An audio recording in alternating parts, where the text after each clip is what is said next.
saya Sipa Sofiatul Huda dari program studi Bimbingan Konseling Islam Fakultas Dakwah Institut Nahdlatul Ulama Ciamis.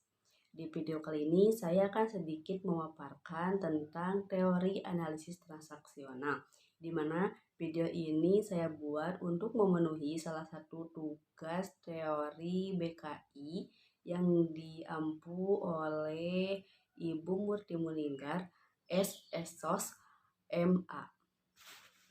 Teori analisis transaksional. Pencetus teori ini adalah Eric Berne, lahir pada tanggal 10 Mei 1910 di Montreal, Kanada. Eric Berne lulus di McGill University, Montreal pada tahun 1931. Ia melanjutkan kuliahnya di Yale University dan mempelajari psikoanalisis. Ia berhasil menjadi warga Amerika pada tahun 1939. Pendekatan analisis transaksional dikembangkan oleh Eric Berne pada tahun 1910 sampai 1970 yang menyelesaikan spesialisasi psikiaternya di Yale University. Latar belakang analisis transaksional. Teori analisis transaksional merupakan karya besar Eric Berne pada tahun 1964 yang ditulisnya dalam buku Games People Play. Berne adalah seorang ahli ilmu jiwa terkenal dari kelompok humanisme. Berne menciptakan teori baru karena kecewa dengan pelaksanaan psikoanalisa yang membutuhkan waktu lama sampai bertahun-tahun dalam menganalisa pasien. Gagasan tentang analisis transaksional dikenalkan ke publik tahun 1949 melalui makalah yang berjudul The Nature of Intuition. Tetapi konsep analisis transaksional belum dirumuskan dengan jelas. Berne melakukan percobaan selama hampir 15 tahun dan akhirnya merumuskan hasil percobaannya dalam suatu teori yang disebut analisis transaksional dalam psikoterapi yang diterbitkan pada tahun 1961. Definisi analisis transaksional. Analisis transaksional adalah teori yang memfokuskan pada keputusan-keputusan awal yang dibuat oleh manusia dan menekan kemampuan manusia untuk membuat keputusan-keputusan baru. Dengan kata lain, teori ini mempelajari interaksi antar individu dan pengaruh yang bersifat timbal balik yang merupakan gambaran kepribadian seseorang. Teori ini juga menjelaskan bahwa ada 3 macam komponen analisis. Asumsi dasar analisis transaksional diantaranya ada people are okay, di mana analisis transaksional memandang semua orang adalah oke, mempunyai nilai masing-masing, berguna dan mempunyai kemampuan tertentu. Semua orang dianggap mempunyai dasar yang sama sebagai pribadi yang menyenangkan dan berkeinginan untuk mengaktualisasikan dirinya. Lalu, semua orang memiliki kapasitas untuk berpikir, di mana setiap individu berkeinginan untuk menciptakan sebuah hubungan yang saling mendorong ke arah yang positif, membantu, mengayomi, mendengarkan dari kegiatan-kegiatan lainnya. Lalu ada manusia memutuskan sendiri jalan hidup mereka sendiri dengan membuat keputusan pada naskah awal kehidupan mereka, dan keputusan itu dapat diubah.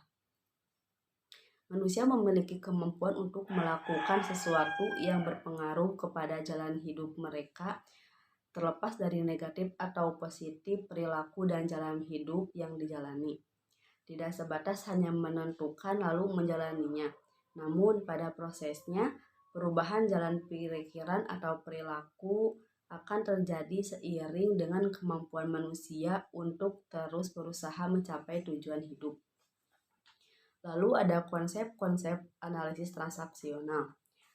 Di antaranya yang pertama ada status ego orang tua, di mana status ego orang tua adalah bagian dari kepribadian yang menunjukkan sifat-sifat orang tua yang berisi perintah atau harus dan semestinya. Gambaran perasaan ego orang tua. Jangan makan sebelum kamu selesai belajar.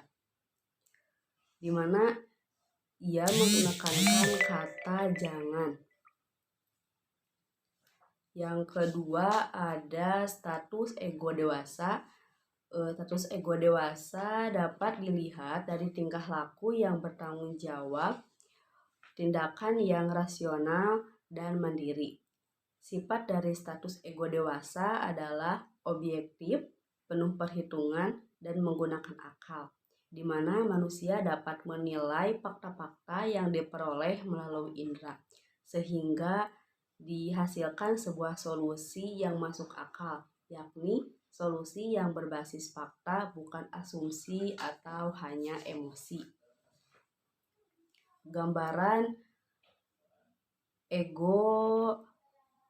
perasaan untuk ego dewasa adalah cenderung lebih memilih jalan tengah dalam menyikapi ego anak dan ego orang tua. Contohnya adalah belajarlah dulu baru kamu bisa makan masakanku yang lezat, atau kadang sabar itu sulit, namun dengan bersabar akan melatih dan mengontrol emosi kamu yang berlebihan. Yang ketiga ada status ego anak, yang dimana ego state ini adalah ekspresi sikap, perasaan, dan perilaku bagaimana saat kanak-kanak. Hal ini dapat membantu untuk menikmati hidup, namun menyulitkan saat kita menghadapi masalah karena didominasi perasaan. Sikap ego anak dibedakan dalam dua jenis. Yang pertama ada natural child yang ditunjukkan dalam sikap ingin tahu, berhayal, kreatif, dan memberontak. Yang kedua ada adaptive child, adalah mengeluh, ngambek, suka pamer, dan bermanja diri. Gambaran perasaan ego anak adalah saya lapar dan saya ingin makan sekarang juga, atau saya ingin marah dengan orang lain. Bisa juga saya tidak mau belajar karena saya jenuh. Nah, dari kata itu kita bisa menggambarkan bahwa anak itu ada dalam jenis adaptive yang suka mengeluh dan manja. Lalu ada jenis-jenis analisis transaksi. Yang pertama ada transaksi komplementer. Terjadi kesamaan makna terhadap pesan yang mereka pertukarkan. Pesan yang satu dilengkapi oleh pesan yang lain meskipun dalam jenis sikap ego yang berbeda. Yang kedua, transaksi tersembunyi, yaitu campuran beberapa sikap di antara komunikator dengan komunikan, sehingga salah satu sikap menyembunyikan sikap yang lainnya. Yang ketiga, transaksi silang, di mana pesan yang dikirimkan komunikator tidak mendapat respon sewajarnya dari komunikan. Mungkin sekian yang bisa saya sampaikan. Mohon maaf bila ada kesalahan. Wassalamualaikum warahmatullahi wabarakatuh.